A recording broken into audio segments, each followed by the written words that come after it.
20대, 30대, 40대 분들이 이제 굉장히 많이 시작을 하시는데 소득공제를 받기 위해서 900만 원을 채우려고 굉장히 노력을 많이 하시는데 이게 한 달에 75만 원이잖아요. 그래서 몇 년 동안 계속 모으시는데 그 나이에 어느 정도 시기의 나이대에 가장 중요한 큰 지출 시기가 뭔지 아십니까?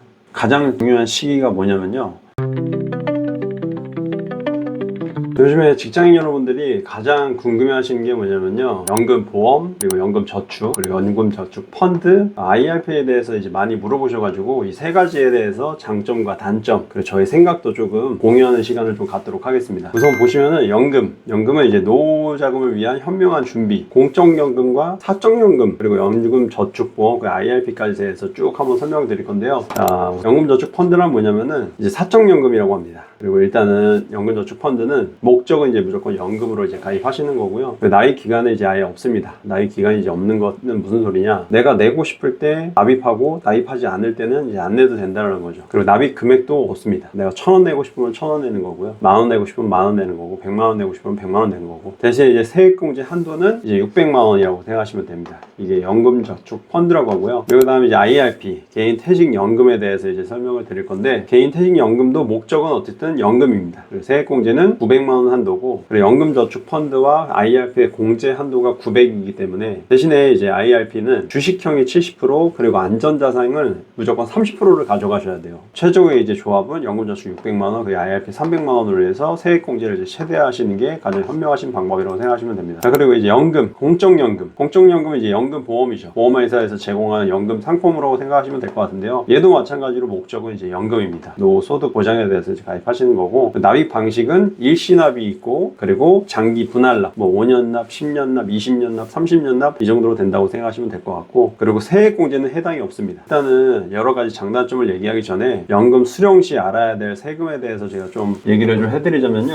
연금을 받을 때 수령 금액과 나이에 따라서 수령 금액이 이제 많이 달라집니다. 세율이 많이 달라지는데, 일단은 1,500만 원 이하 수령 시에는 월 125만 원이죠. 월 125만 원이라는 돈을 수령 시에는 5.5%에서 3.3%라고 생각하시면 됩니다. 근데 그냥 5.5%라고 생각하시면 돼요. 그 이유는 뭐냐면은 55세부터 70세 미만이 5.5%고요. 70세 이상 80세 미만이 4.4%, 그리고 80세 이상 연금 수령을 받았을 때 3.3%라고 생각하시면 돼요. 근데 대부분 다, 저도 그렇고 55세에서 70대 사이에 연금을 받으실 거잖아요. 그래서 그냥 5.5%라고 생각하시면 된다. 그리고 1,500만 원 이상이 될 수 있잖아요. 그러면은 이제 두 가지를 선택하실 수가 있다고 생각하시면 됩니다. 첫 번째, 이제 분리과세 16.5%만 나는 그냥 내겠다. 그리고 또는 종합소득세 합산과세를 해가지고 6.6%에서 49.5% 내가 받는 금액에 따라서 이제 전부 다 다르다고 생각하시면 되는데, 그건 이제 종합소득세 과세 표준을 좀 참고하시면 되고, 그리고 종합소득세 과세 표준 그대로 이제 내가 지급하는 게 아니고 연금 소득공제를 하기 때문에 과세 표준대로가 아니라 연금 소득공제 이후에 대한 세금을 내가 낸다라고 생각하시면 마음이 좀 편하다고 생각하시면 될 것 같습니다. 그리고 이제 알려드릴 사적연금의 장점과 단점에 대해서 이제 좀 알려드려 볼게요. 첫 번째 주요 장점은 뭐냐면요, 주요 장점은 세액공제 혜택이 가장 큽니다. 연금저축 펀드, IRP 가입하신 이유가 어떻게 되세요? 라고 하시면 전부 다 세액공제 얘기하세요. 세액공제 이제 소득 5,500만 원 이하는 16.5%의 소득공제를 해드리고, 그리고 5,500만 원 이상은 13.2%에 대한 환급을 이제 해드린다고 생각하시면 되는데, 근데 이제 반대로, 하지만 위에 얘기한 것처럼 연금 소득세를 납입해야 된다는 이제 단점이 있다. 꼭 생각해 주시면 될 것 같고요. 연금을 많이 받으면 받을수록 나중에 세금이 늘어난다. 그리고 이제 두 번째 장점은 뭐냐면요,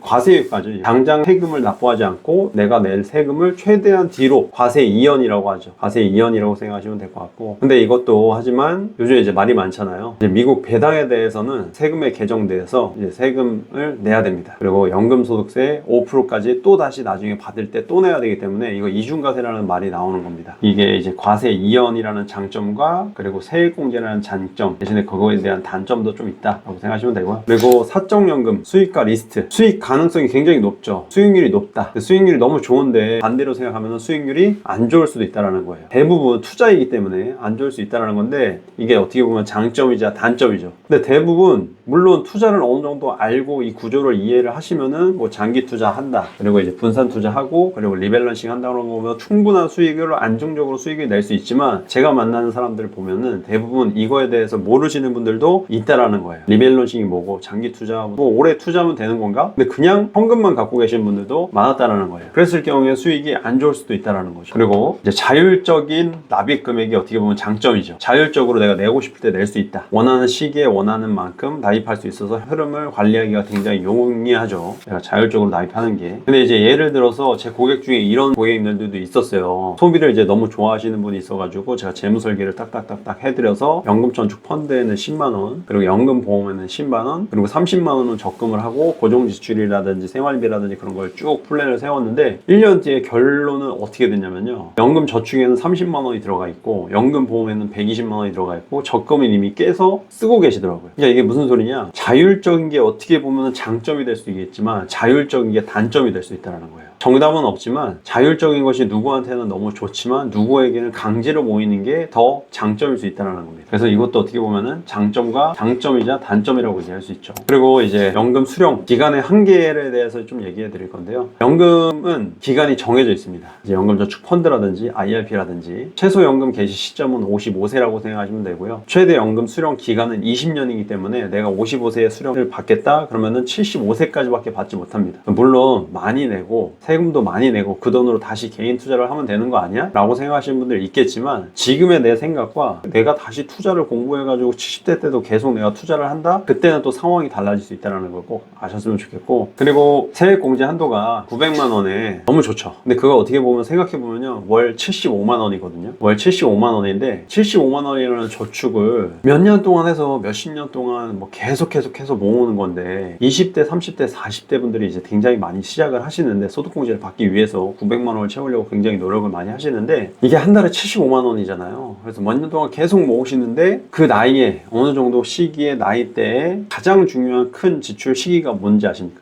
가장 중요한 시기가 뭐냐면요, 바로 부동산이에요. 결혼을 하거나 아니면은 자녀를 출산한다든지 아니면 상황이 바뀌어서 이사를 가야 될 때 내가 큰 목돈이 필요하단 말이죠. 근데 그 큰 목돈이 필요한데 모든 돈이 어디 들어가 있어요? 바로 연금저축이라든지 IRP에 들어가 있다고 생각하시면 돼요. 연금저축 IRP에 들어가 있는 순간 내가 이 돈을 빼서 쓸 수가 있어요? 없어요? 없다라는 거예요. 제한적인 해지 사유가 있는데요, 사망을 하거나 천재지변 아니면 3개월 이상 요양을 하시든지 아니면 회생, 파산, 극히 제한되는 경우에만 이제 가능하다고 생각하시면 돼요. 모은 돈을 내가 해지하셔야 되거나 아니면 중도인체에서 돈을 쓰셔야 되는데 그게 이제 5가지 이유가 있는 거죠. 아까 얘기했던 대로 지금 5,500만 원 이상 소득 시 몇 프로를 공제한다고요? 13.2%의 소득 공제를 받았잖아요. 13.2%를 돌려받은 거예요. 근데 중도 해지 시에는 기타 소득의 16.5%를 무조건 뱉어내야 됩니다. 그렇기 때문에 내가 낸 거 이상으로 훨씬 더 손해를 볼 수 있어요. 그래서 5,500만 원 이상이신 분들, 그리고 어떻게 보면은 내가 받았던 세액을 훨씬 더 많이 뱉어낼 수 있다.